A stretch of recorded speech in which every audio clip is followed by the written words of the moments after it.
Deu uma interrupçãozinha, porque a memória estava cheia, né, gente? Então, eu falei aqui da intuição sensível, né, que utiliza os sentidos, e a intuição intelectual.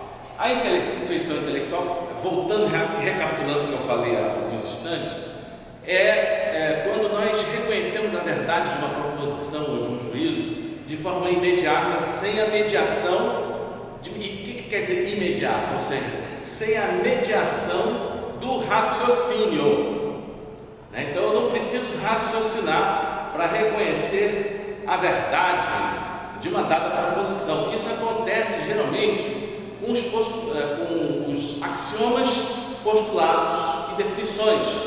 E os próprios princípios universais da razão podem ser considerados exemplos, e aí a gente vai ver agora, né, de ideias que nós cuja verdade pode ser percebida pelo entendimento de forma imediata, sem raciocínio. Mas tem os axiomas, né? Todo efeito possui uma causa, o todo é maior que a parte, o quadrado tem 4 lados. Nós percebemos isso sem precisar de raciocínio. Mas há outras verdades que ainda podem ser, né, consideradas como além dessas verdades, né, o que a gente vai considerar como sendo uma verdade imediata. No caso dos estudos dos postulados e definições, por exemplo, dentro da física, os conceitos de espaço e tempo, não faz sentido você parar o raciocínio de um físico, por exemplo, que está calculando a aceleração de um corpo e perguntar para ele, né, o que é o espaço ou o que é o tempo, porque isso está sendo pressuposto do conceito de aceleração, né? Então o conceito de aceleração pressupõe as noções de espaço e tempo, né? Mas você não vai chegar para um físico que está calculando a aceleração de um corpo, defina espaço, defina tempo, ou então prove que existe o tempo, prove que existe o espaço. Não faz sentido, né? Isso é petição de princípio, né? Então são os axiomas, postulados e definições, são exemplos de definições, né? Então não faz sentido você pedir que se prove tudo aquilo que pertence, né, à racionalidade discursiva. Deve ser demonstrado, seja pela via analítica ou seja pela via empírica, né? Mas dentro da racionalidade intuitiva não é necessária a demonstração, e a demonstração é o raciocínio, a demonstração é o silogismo, também chamado argumento, né? Então não precisa argumento para a intuição intelectual. Inclusive, mais uma digressão antes da gente entrar propriamente, né, nos princípios universais da razão, né, nós podemos inclusive incluir aqui, né, uma reflexão sobre a hierarquia, né, digamos assim, o que acontece na progressão do nosso entendimento rumo à verdade, né? Quer dizer, o entendimento ele vai progredindo rumo à verdade por degraus, digamos assim, né? Segundo Platão, vamos desenhar uns degraus mais bonitinhos, né? Então, segundo Platão, nós ascendemos por degraus, como se fosse, né? Imagine como se fosse, é uma metáfora isso, né? Então, o primeiro degrau que nós galgamos é o degrau da mera crença, né? Da crença, né? O segundo degrau é a mera opinião, né? Então, o que é crença? O que é opinião, né? Crença é quando nós acreditamos, qualquer objeto de credulidade, né, ou que não tem uma base racional, não tem um argumento, não tem um raciocínio, ou pelo menos pode até ter, mas não é algo rigoroso, não é fundamentado, né, em juízo rigoroso, em demonstração racional rigorosa. Não é fruto de pesquisa racional, mas muito mais de autoridade ou de tradição, né? Então são aquelas ideias que nós acreditamos sem saber muito bem. Se você pergunta por que você acredita nisso, de repente a pessoa não vai saber explicar muito bem. A opinião é o que nós podemos chamar de achismo,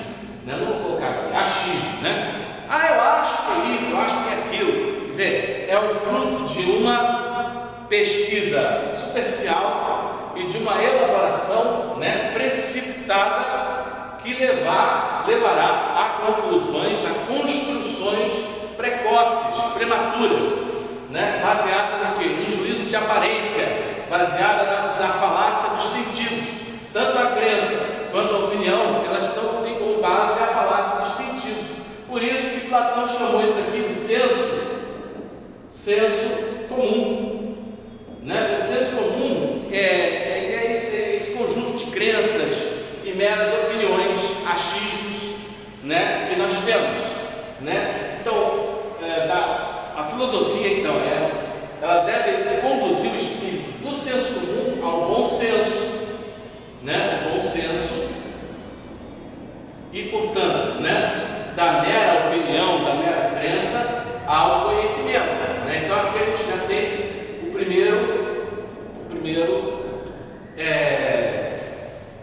primeiro sinal de algo que se poderia chamar, que está dentro do domínio do bom senso, né? O conhecimento a gente poderia colocar aqui como ciência, né? Então a ciência é fruto de quê? Da racionalidade discursiva, da pesquisa analítica dentro do domínio da racionalidade discursiva, ou seja, que leva em consideração o raciocínio, né? Já aqui o quarto degrau, que para Platão é o mais elevado, é a intuição, né? Intuição intelectual.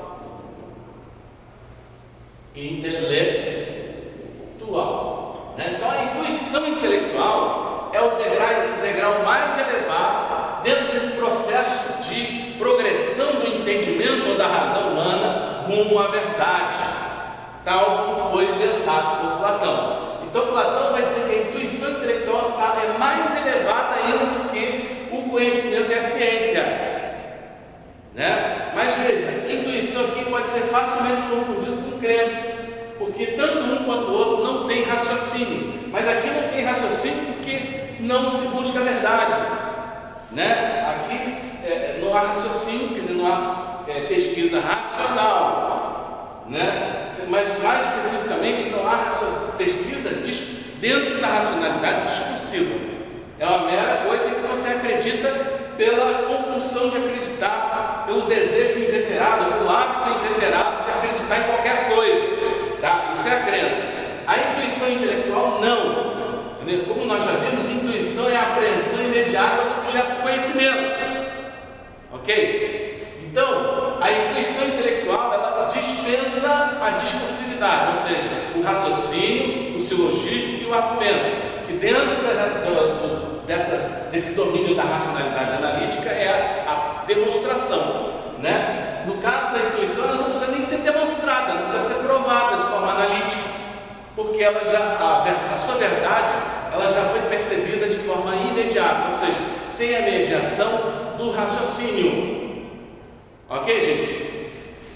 Então é muito importante que se entenda isso, né? Até que ponto a fé, né? Onde se enquadra a fé? Aqui nessa crença ou nessa daqui? A fé pode ser isso daqui ou pode ser isso daqui? Depende, né? Geralmente o mundo intelectual não reconhece muito que a fé esteja aqui, mas por que não? Mas isso é outra discussão. Ok, gente? Então, feitas essas considerações acerca da racionalidade humana, né, então vamos aos conceitos, né, e aqui a gente pode entender melhor ainda como funciona a razão humana, né, pelos seus princípios universais, que são derivados da maneira mesma como, digamos assim, se manifesta, né, a faculdade racional humana. O primeiro deles o primeiro princípio é o princípio da identidade, né? Princípio da identidade. Então, a fórmula é essa aqui, ó. A é idêntico a A, né? A é idêntico a A. O que equivale a dizer? O ser é. Ou seja, A é idêntico a A. Então seria mais ou menos assim, como dizer, banana é idêntico a banana, né? Laranja é idêntico a laranja, ou seja, laranja não pode ser banana, né? Enfim, eu estou dando um exemplo bem simples para vocês entenderem. Então as coisas são idênticas a si mesmas. Isso é a primeira coisa. Mas isso é óbvio, né? Alguém vai dizer, mas isso é óbvio, mas é óbvio mesmo, gente. E essa obviedade é o que mais falta.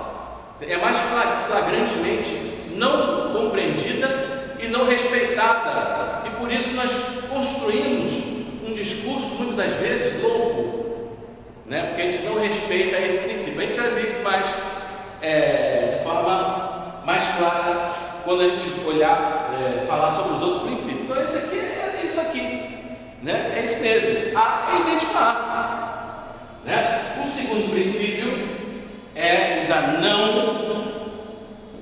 não contradição, né? Então seria assim: Sócrates é calvo. Sócrates é calvo. E se eu digo, logo em seguida, isso é A. Sócrates é calvo, é A. Se eu digo Sócrates, né, não é calvo, o que eu estou falando? Não há, né? Só que acontece que Sócrates não pode ser calvo e não calvo ao mesmo tempo, né? Então, ou Sócrates é calvo, ou Sócrates não é calvo. Se eu disser que Sócrates é calvo e depois em seguida falar que ele não é calvo, eu estou caindo em contradição, né? Então, a razão, ela não admite a contradição. Um discurso racional, ele não comporta esse tipo de contradição, pelo menos, né, em que há e não há, não são verdadeiros ao mesmo tempo e na mesma relação, mas em tempos diferentes. Ah, sim, Sócrates, com 20 anos de idade, não era calvo, mas aos 50 anos de idade ficou calvo. Ah, tá, mas não são verdadeiros. Há e não há, enquanto que há é verdadeiro, em seguida, depois de algum tempo, né, pode não ser mais verdadeiro. A verdade pode ser não há, porque Sócrates não era calvo aos 20 anos, mas aos 50 ficou calvo, né? Então, em tempos diferentes, se numa relação diferente, claro que há e não há podem ser verdadeiros, né? Então, isso é o princípio da não contradição. Então, as coisas têm que ser idênticas a si mesmas, né? Ou seja, o ser é, né? Isso é a primeira coisa que a gente tem que entender sobre a razão humana. Entenderam, gente? Então, quando a gente vê, por exemplo, uma pessoa que, né, tem problemas mentais, tem algum tipo de confusão mental, né, muitas das vezes ela monta um discurso destituído de sentido, em que ele vai chamar a maçã de banana. A maçã banana está na mesa, mas não está na mesa, né? Então note que um discurso que não segue esses princípios, ele é carente de racionalidade, ele é carente de lógica, não tem logicidade, ele é um discurso, né, carente de racionalidade, né? Então esses são os primeiros princípios que a gente poderia ver. O terceiro princípio, né, que é chamado princípio do terceiro excluído. Princípio do terceiro excluído. Segundo esse princípio, não pode ser X e não X ao mesmo tempo. A não pode ser X e não X ao mesmo tempo. Vou colocar, tem uma formulação que eu gosto muito desse princípio, que é o seguinte: não, né, A e não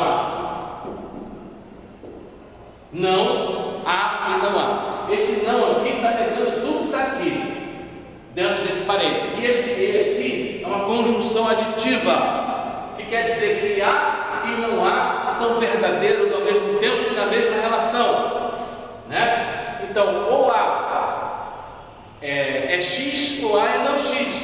Quer dizer, está excluída uma terceira alternativa, que A seja X e não X ao mesmo tempo, ou que A e não A sejam verdadeiros ao mesmo tempo, como uma terceira alternativa. Ou A é verdadeiro e não A falso, ou vice-versa.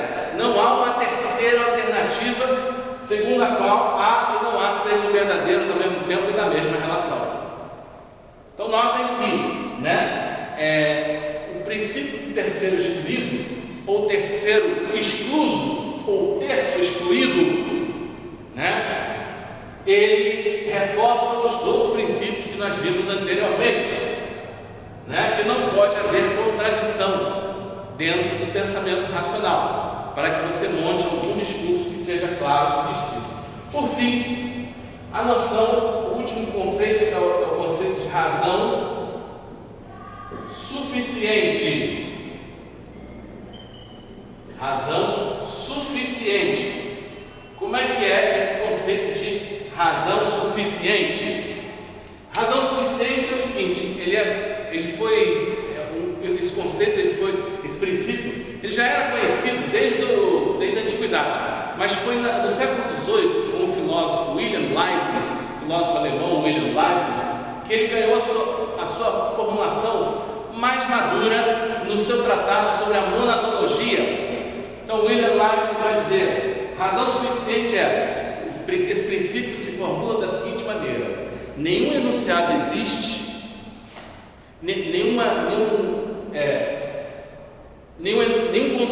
nada existe, quer dizer, nenhum fato existe, digamos, e nenhum enunciado pode ser considerado verdadeiro sem razão suficiente para ser assim e não de outro modo, né? Repetindo, nenhum fato existe e nenhum enunciado pode ser considerado verdadeiro sem razão suficiente para ser assim e não de outro modo, né? Então uma coisa só pode ser considerada uma verdade, né, se ela é aquilo e não pode ser de outra maneira. Então, por exemplo, a razão suficiente é o princípio da causalidade. Todo efeito possui uma causa, né? Então uma explicação para um efeito ela é mais válida tanto quanto, né, ela se mostra como a explicação mais exata para aquele fenômeno, né? Se eu tenho uma conjectura, por exemplo, a causa para o câncer ou a causa para as doenças cardiovasculares pode ser isso ou pode ser aquilo, pode ser o estresse, né? Pode ser estilo de vida, mas na verdade não pode, né? Segundo esse princípio, você tem que encontrar as causas particulares e as causas gerais que realmente atuam naquela problemática ou aquilo que está em questão ou que está sendo investigado no objeto da nossa investigação, né? Seja do campo da filosofia ou da ciência, né? Claro que isso é muito difícil de ser alcançado. Na maioria das vezes, mesmo na ciência, nós temos meras hipóteses. A hipótese não possui ainda razão suficiente, mas desde o momento que ela é corroborada por um experimento, né, que pode ser reproduzido em condições controladas, dadas as causas X, dadas as condições X, eu teria o resultado Y, aí sim, aí eu tenho razão suficiente. Ou mesmo no campo analítico, né, como é que funciona o silogismo científico? É aquele que parte dos axiomas, postulados e definições. Não faz sentido você questionar os axiomas, porque eles são a condição para a própria demonstração racional, né? Então, por exemplo, existe que um enunciado e sua contradição não podem ser verdadeiros ao mesmo tempo na mesma relação, é algo que não precisa ser demonstrado, porque isso é a condição mesmo da demonstração. Primeiro que nós podemos conhecer essa verdade por intuição intelectual. Então isso aqui são exemplos de coisas que podem ser conhecidas por intuição intelectual e não precisam ser demonstradas. Aristóteles dirá, e os lógicos, os analíticos, né? Os estudiosos da analítica e da lógica, ou da teoria do conhecimento, da epistemologia, dirão: não faz sentido demonstrar os axiomas, postulados e definições. Isso aqui são exemplos, né, de axiomas. São coisas que não precisam ser demonstradas e nem devem ser demonstradas, porque elas são a condição da própria demonstração.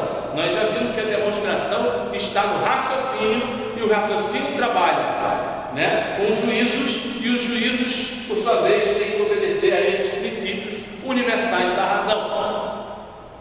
Essa parte é um pouco mais complicada, um pouco mais imbricada, mas eu acho que, a título de introdução dentro do assunto, já deu para ter uma ideia, ok, gente? Então esses são os princípios universais da razão, né? É o que a gente pode falar a princípio sobre a racionalidade humana, ok? Espero que tenham gostado da nossa aula, e até o nosso próximo encontro, a nossa próxima videoaula, né? Se for permitido, se for possível, ok, gente? Muito obrigado e até a próxima.